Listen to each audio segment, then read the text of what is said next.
Caerdloed, la ténébreuse prison sous Londres. Archie avait 15 ans. Pour les vacances de février, ses parents avaient prévu un séjour en famille à Londres. Pour Archie, c'était la pire des idées que ses parents aient eues. Peu importe ce qu'ils auraient pu proposer de toute façon. Archie était un ado. Mine taciturne, jamais content, et toujours en opposition avec ses parents, voire l'autorité de manière générale. Mais ce séjour dans la capitale de la Grande-Bretagne allait lui faire vivre une aventure hors du commun, dans les sous-sols de Londres, là où les ténèbres luttent, sans relâche, contre la lumière, et où l'apparence est parfois trompeuse. Tout commença quand après 2 heures de voiture pour rejoindre l'aéroport de Barcelone, puis 2h20 de vol, 30 minutes de train et enfin 20 minutes à pied sous une pluie battante, ils arrivèrent vers 18h devant la porte de leur hôtel. Si Archie avait eu par le plus grand des hasards un quelconque attrait ou entrain pour ce séjour, celui-ci avait disparu, lessivé, noyé par cette pluie londonienne. Ils entrèrent en hâte dans l'établissement. Leurs vêtements, casquettes, sacs à dos, valises étaient trempés. Une tête légèrement dégarnie apparut de derrière le comptoir de l'accueil, situé sur leur gauche. Un homme les accueillit avec un grand sourire sincère et contourna son poste de travail pour leur offrir des serviettes. C'était un bossu claudiquant, habillé impeccablement so British. La mère d'Archie, qui était presque la bilingue de la famille, prit note des consignes et recommandations avant de recevoir les clés de leurs 2 chambres. Le bossu leur fit visiter l'hôtel et ensuite il les laissa aller à leur chambre. Un bon point toutefois pour les parents d'Archie. Ils avaient pris une chambre rien que pour lui. Il prit une douche, posa ses affaires trempées dans un coin de la chambre, affaires qui, le lendemain, sentiront le chien mouillé et s'habilla avec des vêtements secs. Sa mère lui envoya un message via Instagram pour qu'il les rejoigne, et ensemble ils allèrent manger dans un restaurant hindou situé au coin de la rue. Ils passèrent une bonne soirée, surtout quand le père d'Archie croqua dans un légume vert, qui s'avéra être un piment. Ensuite, ils retournèrent à leur chambre, et sa mère lui rappela que le breakfast de l'hôtel se terminait à 9h, et qu'ils avaient rendez-vous pour prendre un bus pour visiter Londres à 9h30. Donc, qu'il devait se coucher tôt, et ne pas rester des heures sur son téléphone. Il lui dit oui en soufflant, l'embrassa, et lorsqu'elle fut partie, se jeta sur le grand lit moelleux, s'installa confortablement, et se mit à faire défiler les images sur TikTok. Mais la journée avait été longue et fatigante. Ses yeux se fermèrent sans qu'il s'en rende compte, et il s'endormit tout habillé. Il se réveilla au milieu de la nuit. L'hôtel craquait. La plomberie parfois vibrait. Mais hormis cela, le silence régnait. Mais il y avait quelque chose d'étrange dans l'air. Quelque chose qui était presque effrayant. Il y eut dans le couloir un bruit. Quelqu'un passait devant la porte de sa chambre. Celle-ci était la dernière du couloir, cachée dans un renfoncement, jouxtant un escalier de service. Archie descendit du lit, en prenant machinalement son téléphone et en le rangeant dans l'une des poches de son pantalon cargo. Puis il s'approcha lentement de la porte. C'était bien une personne qu'il avait entendue, et elle descendait les escaliers qui étaient juste à côté. C'était un escalier de service qui descendait à la salle de breakfast. Archie ouvrit délicatement la porte, l'entrebâilla, jeta un œil. Il aperçut la silhouette bossue du réceptionniste, au bas de l'escalier. Juste avant de retrouver ses parents pour aller manger, il avait regardé où donnait cet escalier. Il avait vu qu'il se terminait face à un miroir, et que sur la droite se trouvait la petite salle à manger. Mais là, l'escalier semblait traverser le miroir, et continuer bien plus bas. Il faisait sombre, et il aurait très bien pu s'agir d'une illusion d'optique avec le miroir. Sauf qu'il venait de voir le bossu enjamber le cadre du miroir et continuer de descendre dans cet autre escalier. Archie regarda autour de lui. Personne. Sa curiosité avait été piquée. Il commença de descendre, les oreilles aux aguets, et les yeux rivés sur le dos du bossu, dont la silhouette commençait à se fondre et disparaître dans la pénombre plus bas. Il descendit jusqu'au miroir et avança une main hésitante. Il ne rencontra aucune résistance. Il enjamba le cadre avec prudence, posa les pieds sur la première marche de cet autre escalier et descendit de 2 marches. Là, il se figea. Des bruits de grognements se firent entendre, suivis de petits cliquetis et d'autres bruits tous étranges et inquiétants. Il fit un pas en arrière, se retourna et se retrouva face à un mur. Le miroir avait disparu. Il sortit son téléphone et avec la lampe regarda autour de lui, incrédule, puis de plus en plus paniqué et effrayé. Là où s'étaient trouvés le miroir et le cadre qu'il avait enjambé, il n'y avait plus qu'un mur de pierre, infranchissable. Il eut beau pousser, celui-ci ne bougea pas. Il se retourna, s'adossa au mur et contempla les marches qui descendaient dans les ténèbres, vers les bruits et les odeurs bizarres. La lumière de son téléphone n'était pas bien puissante, et le faible halo n'éclairait bien que jusqu'à 3 marches devant lui. Il n'avait pourtant pas le choix. Il se mit à descendre. Les bruits s'étaient éloignés. Il arriva à l'entrée d'un tunnel étroit et bas de plafond. Une torche brûlait enfoncée dans une applique de fer accrochée au mur. 50 mètres devant lui, il vit le halo d'une autre torche disparaître au bout du tunnel. Ce devait être le bossu. Archie s'avança jusqu'à la torche au mur, s'en saisit, et à pas feutrés alla jusqu'au bout du tunnel, qui se finissait par une petite arche sans porte. Il passa la tête, et vit des marches qui descendaient dans les ténèbres. Le bossu était arrivé en bas. Celui-ci enflamma une autre torche au mur, et Archie distingua une allée pavée large comme un boulevard. C'est alors que le bossu se mit à changer d'apparence. Son corps se redressa, sa bosse disparut, et il parut devenir 2 fois plus grand. Sa tête, ornée d'oreilles pointues, était maintenant dépourvue de cheveux, et sa peau tirait sur le verre. Il émit un son guttural, et en retour, d'autres sons, des cris, des cliquetis, des râles, des grognements, lui répondirent. Des murs bordant cette allée, des êtres horribles en sortirent. D'autres torches et braséros s'allumèrent, et Archie sentit ses jambes trembler. Autour du bossu, ressemblant maintenant à un grand gobelin fier et puissant, se rassemblaient des araignées géantes et d'autres plus petites, des trolls à la démarche lente et lourdaude, des gobelins petits verts et querelleurs, des orques hideux et musculeux, des spriggans au corps longiligne et vieux, mais avec une grosse tête d'enfant, mais aussi des choses rampantes, comme des serpents avec des mâchoires pleines de dents et répandant sur leur passage un liquide blanchâtre fumant. Et bien d'autres choses encore qu'Archie ne connaissait pas. Il en venait de toutes parts. Bientôt, cette armée grouillante en bas se mit en branle, à la suite du grand gobelin qui était devenu le bossu. Archie, caché dans le tunnel en haut, regardait ces monstres s'éloigner le long de l'allée en bas. Il était coincé ici. Et s'il voulait avoir une chance de trouver une sortie, peut-être, devrait-il suivre le flot d'êtres étranges qui suivaient le bossu? Par chance, le tunnel où il se trouvait continuait droit devant lui, après les marches qu'avait emprunté le bossu pour descendre, et semblait suivre l'allée en bas. Le mur de ce tunnel était ponctué d'ouvertures du côté de l'allée, et il pouvait voir les torches et flambeaux de l'armée de monstres en bas avancer. Il s'y engagea, torche en main. Les murs étaient humides, et la pénombre en dehors des lueurs des flambeaux était partout, froide et terrifiante. Des ombres évanescentes dansaient sur les murs. Archie avançait avec grand-peine, s'arrêtant fréquemment, retenant son souffle, toujours persuadé de voir surgir devant lui une créature cauchemardesque. Soudain, il se figea. Un gros rat, aussi gros qu'un chat, se tenait devant lui. Le rat, dont les yeux rubis reflétaient la lueur de sa torche, ouvrit une gueule menaçante dans sa direction.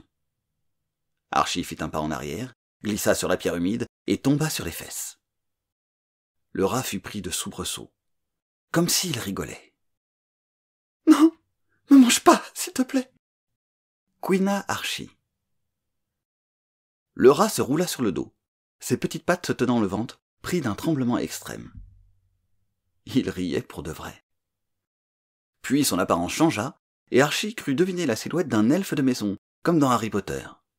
L'elfe, hilar, se mit debout, les mains se tenant encore le ventre, puis son attitude changea, et il se précipita vers Archie.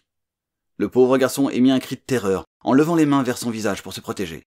Mais l'elfe ne s'était pas jeté sur lui.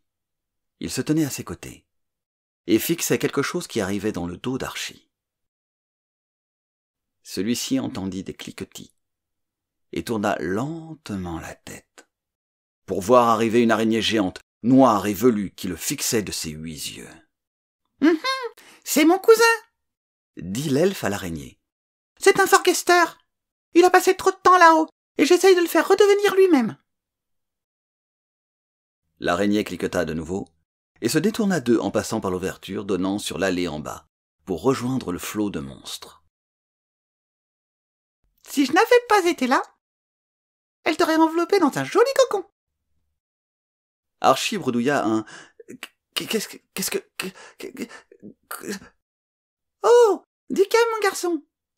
Je m'appelle Temdi. Et toi? Archie.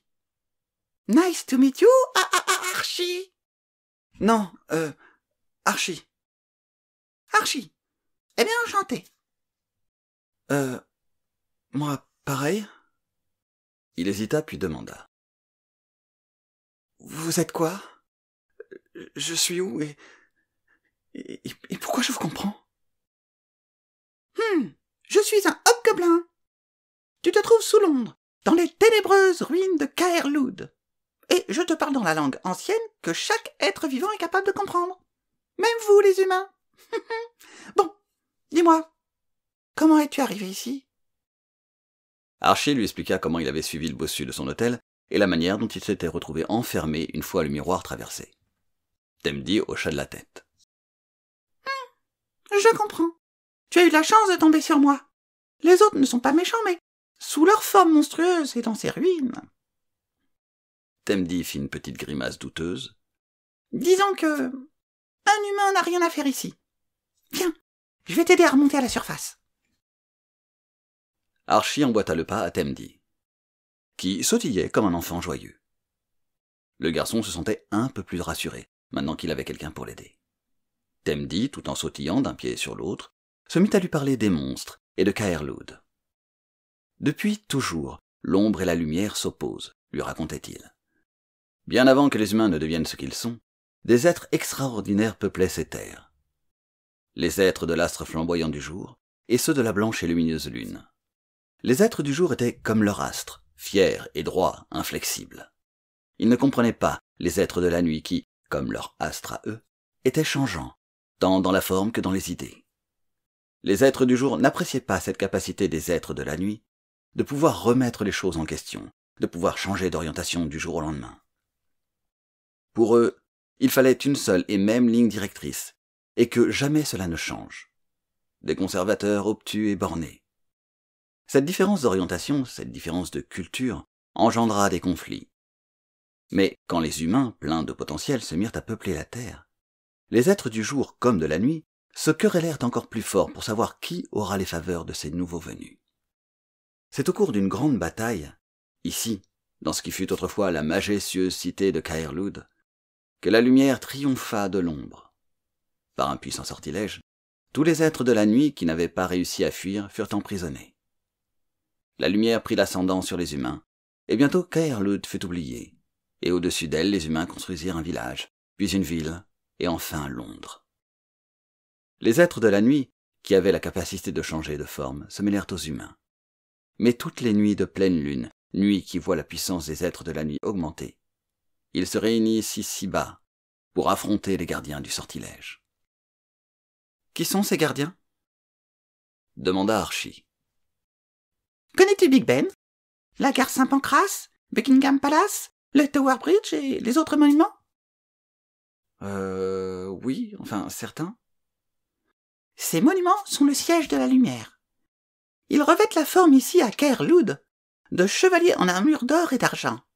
Ce sont eux qui maintiennent le sortilège en place. Ce soir est un soir de pleine lune, et un nouveau combat va se mener pour notre liberté. » Temdi lui fit signe de se taire et de s'accroupir. Regarde !» lui chuchota-t-il. Archie voyait par-dessus le parapet l'armée des êtres de la nuit se diriger vers de gigantesques armures qui scintillaient d'un feu magique. Ce feu semblait repousser l'obscurité, la contenir et lutter pour ne pas qu'elle s'échappe. Les êtres de la nuit hurlaient. Leur rage était perceptible, et plus que jamais, ils avaient l'apparence de monstres horribles. Soudain, un troll gigantesque s'arrêta au niveau d'Archie. Son œil noir plein de veines rouges le fixa, et Archie recula en toute hâte, trébucha en arrière, bascula cul par-dessus tête, dans une petite ouverture sans porte. Il n'y avait pas de marche. Ce n'était qu'un long boyau descendant, en pierre glissante, et Archie était incapable de freiner sa chute. Il se cognait à gauche, à droite. Parfois de petites aspérités lui égratignaient les bras, lui labouraient le dos. Puis il fut propulsé dans les airs et retomba lourdement sur un sol froid et humide. Il faisait encore plus sombre ici. Ses yeux mirent du temps à s'habituer à la lueur rougeâtre qui émanait de quelques pierres étranges fixées à même la roche. Ce fut alors qu'il constata qu'il avait atterri près d'ossements. L'odeur qui régnait ici était nauséabonde. Il entendit un bruit, de plus en plus proche. Puis, soudain, Temdi apparut au sortir du trou par lequel il était lui-même arrivé ici. Temdi sauta et se rapprocha d'Archie, un doigt sur la bouche.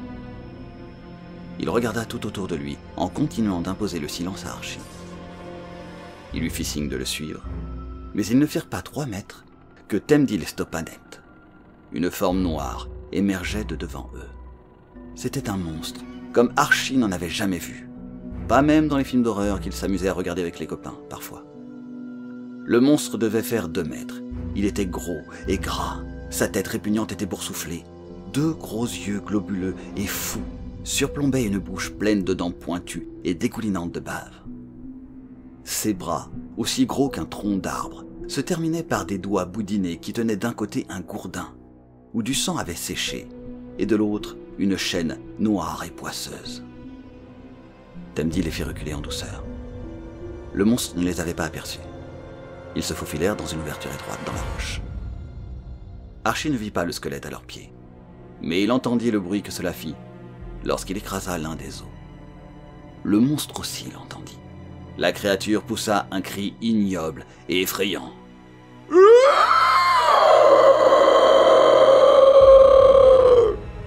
Archie était tétanisé. Temdi observa l'endroit où il s'était réfugié et poussa le garçon plus loin dans la pénombre. Le monstre s'arrêta devant l'ouverture et poussa de nouveau son cri fou.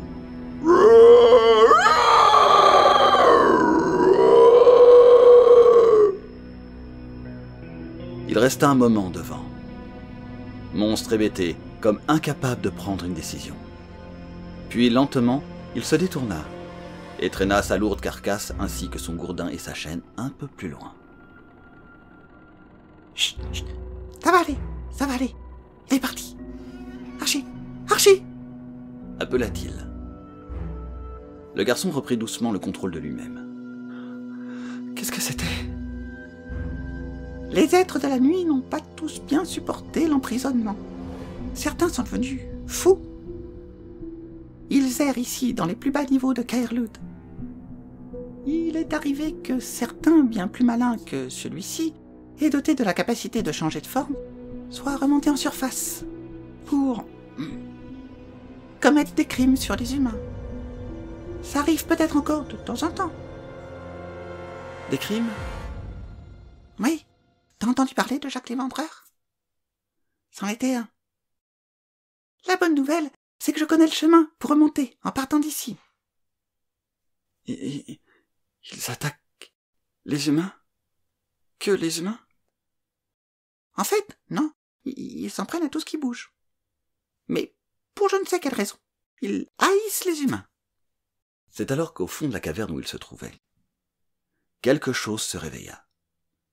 Temdi ne l'avait pas vu. Un autre monstre fou. « Viens, Archie !» lui cria-t-il en lui prenant la main. « Fuyons !» Ils sortirent de la caverne alors que le monstre qui s'y était éveillé hurlait à son tour un cri horrible.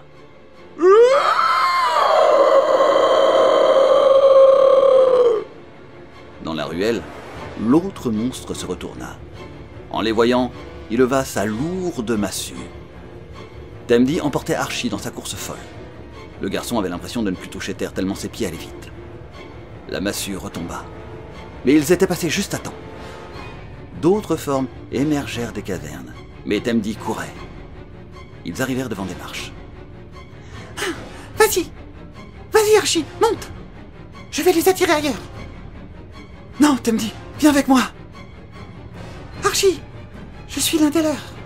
Toi, tu n'as rien à faire ici. Va, sauve-toi. Ça a été un plaisir de te rencontrer. Puis il s'éloigna à la rencontre des formes monstrueuses qui arrivaient. Archie commença à monter les marches glissantes. Hey! Entendit-il Temdi crier. Il tourna la tête vers lui.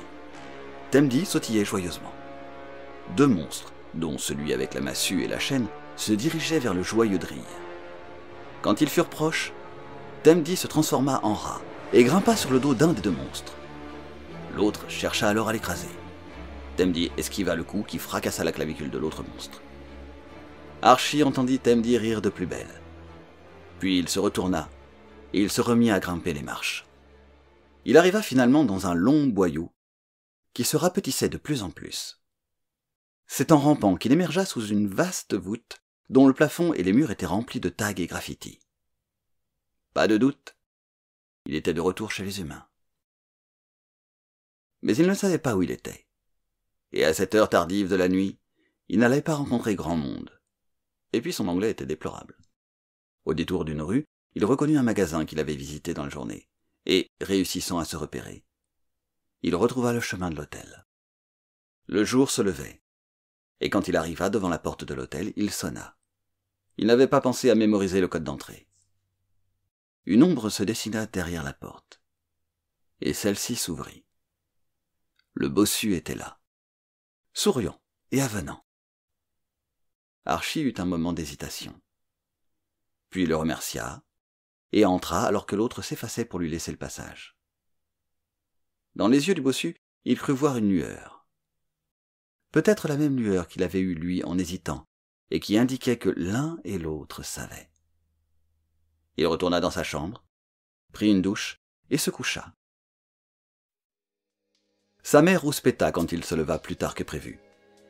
Pendant la journée, ils visitèrent des monuments, firent des boutiques, allèrent à Camden, Chinatown, Soho, Covent Garden. Londres était une ville cosmopolite, où toutes les cultures se côtoyaient. Des gens différents, avec une culture différente. Parfois totalement à l'opposé de la nôtre. Mais Archie savait qu'il suffisait de s'intéresser à eux, de chercher à les comprendre pour que, parfois, on puisse voir au-delà de l'apparence. En une nuit, Archie avait grandi et acquis une sagesse que beaucoup, peut-être, n'atteindront jamais. Archie! Archie! On visite le British Museum. Tu pourrais un peu t'intéresser, lever le nez de ton téléphone? Ouais, non. Dit-il en soufflant. Oui. Archie avait acquis une part de sagesse. Mais il lui restait un long chemin à parcourir. Il restait un ado. Un ado qui deviendra bientôt un adulte. Mais qui n'oubliera jamais Temdi et les ruines de Caerleon.